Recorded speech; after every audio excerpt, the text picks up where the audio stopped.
Forget about sustainability, you want to enrich ecosystems. Every bean is equipped to live a positive, energetic balance. Keep it pruned. We are cultivating abundance. Not a problem to cut down trees, the problem is not planting them.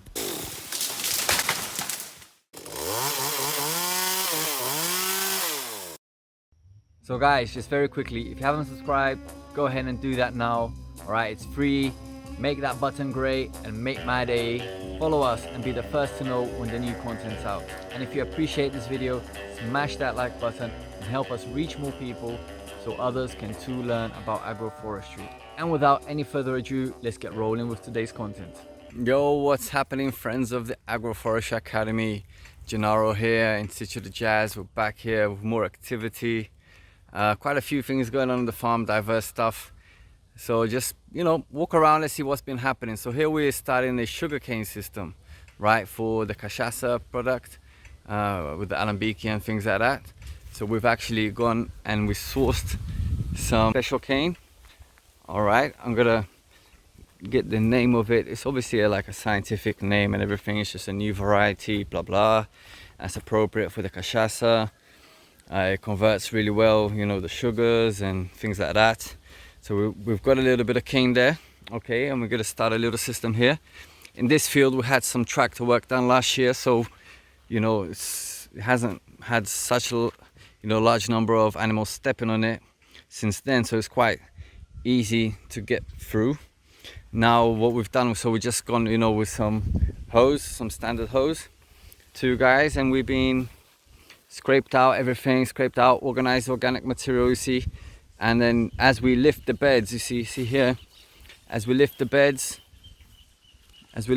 here, we've already broken down the soil with a hoe.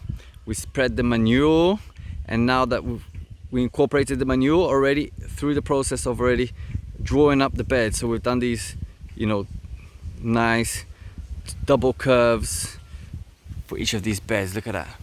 Look at these. So here you can see. And what we're going to do, we're going to plant the canes as we like to do with our elephant grass, okay, on the outside of each of these, bang, bang, and something in the middle. I'd love to plant tomatoes. I haven't got the tomato seedlings. I've only got a tray of 120 tomato seedlings, so maybe I might be able to do 2 of these with tomatoes in the middle and the canes on the border.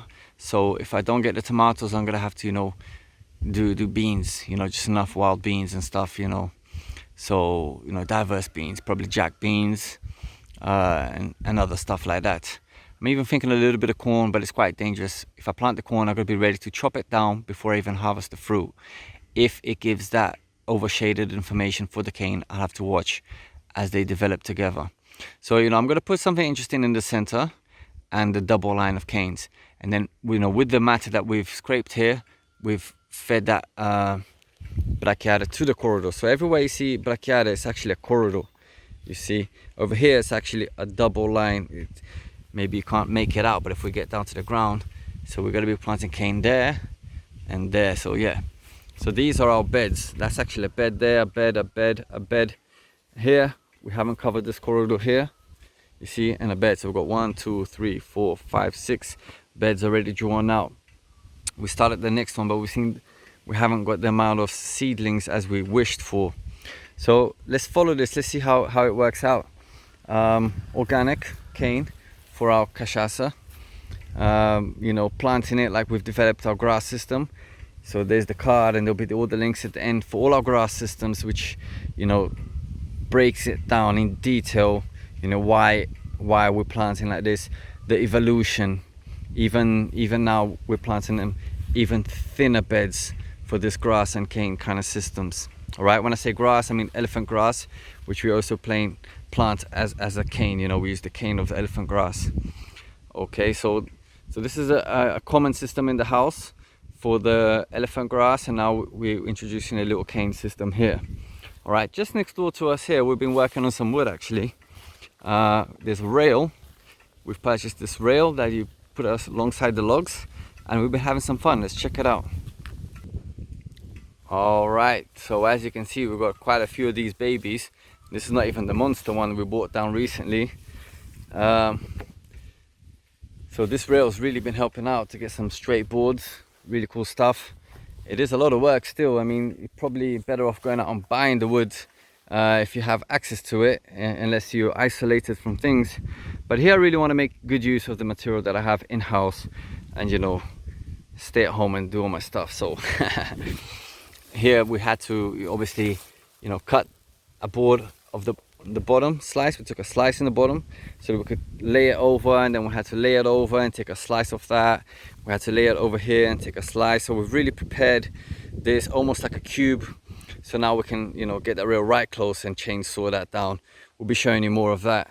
And what we're going to be doing that is we're going to be doing different styles of chicken coops with this wood. So, you know, I'm really chuffed to show that, you know, this pasture here where we had the chicken last year is enormously more vigorous than the pastures that we didn't have the chicken. They obviously polyfarming for the cows and the chickens. Certain pastures didn't have the opportunity to receive the chickens because of the model of our mobile coop. It didn't reach certain areas of the farm. So we're adapting to next style chicken coop. You'll be following, we'll be showing you things on that. But you know, it's quite vigorous in comparison. I'll take it down there to a plot which didn't receive the chicken, excuse me. All right, a plot like that, which we had cows working on, stepping on. You know, we obviously set up the mobile fence. That's the individual gate for this area here. But with no chicken, the vigor is quite different. And we're still kind of rich in pastures through cows. But with the cow and the chicken, I've had better results. Say hello to some of our friends here. Yeah, hello Marley, everything good? Back in the video again.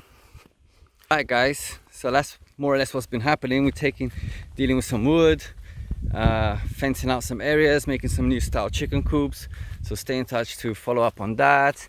Some sugarcane systems going on, but you can link, you know, to other videos of that sugarcane system where we've planted grass, elephant grass, and relate to it, okay?